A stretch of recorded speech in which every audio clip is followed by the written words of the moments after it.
On April 4th, 2024, NATO celebrates its 75th anniversary, and Denmark has been involved from the start. But what is NATO? And what has it meant for Denmark to be a member? Så foretog general Snavely den officielle overdragelse. NATO, or the North Atlantic Treaty Organization, was founded in the aftermath of World War II. The dust had barely settled before relations between the United States and Western Europe on the one hand, and the Soviet Union on the other, became problematic. In Denmark, it was originally hoped to maintain its neutrality. Russia had swallowed up 8 European countries without firing another shot. But communist takeovers in a number of European countries put fear in the country's politicians. The result was a collective defense alliance between the Western European countries and the United States, which had to counter the threat of invasion or coup attempt from the Soviet Union. To ensure this, they are sworn to stand together against aggression. Denmark was one of the 12 original members who signed the Atlantic Treaty on 4th of April 1949. The ghosts of the invasion on April 9th, 1940 still loomed in memory.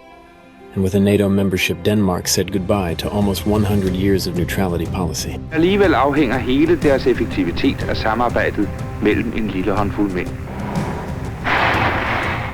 Deres opgave er at holde fjenden under observation, så pålidelige meldinger kan gå bagud.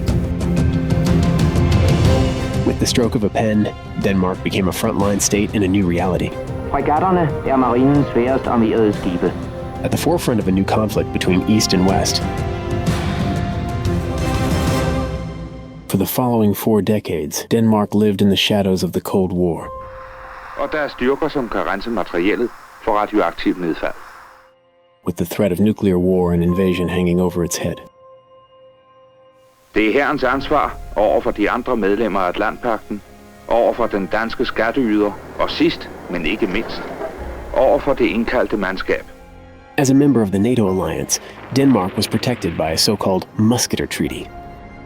This meant that Denmark could expect help if the country was attacked. The demand from NATO was that Denmark maintained a so-called territorial defense, which, together with NATO allies, had to face the threat of an invasion from the east.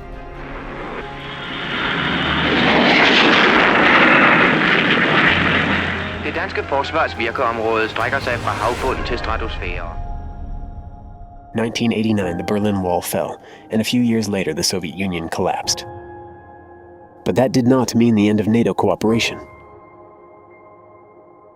Instead, the focus came on international missions, which came to occupy more and more space over the next 2 decades. As a NATO member, Denmark has participated in missions in the Balkans, in Afghanistan, Iraq, Libya, the Baltics, and many other places. NATO missions have for many years been somewhat distant. Der skal styrke til at opnå en sikker fred, sagde generalen. But with Russia's invasion of Ukraine in February 2022, the alliance and its role in the defense of Europe are once again highly relevant. From the Baltics in the east to the Arctic in the north, Denmark actively participates in military cooperation in NATO.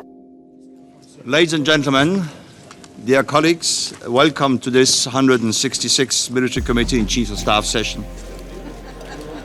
Because NATO is not just a military alliance. It is also a political collaboration based on common democratic values.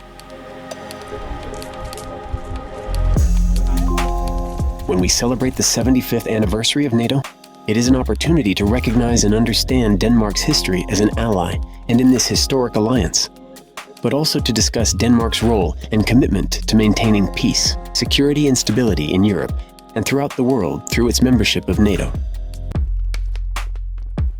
Dear NATO, happy 75th anniversary.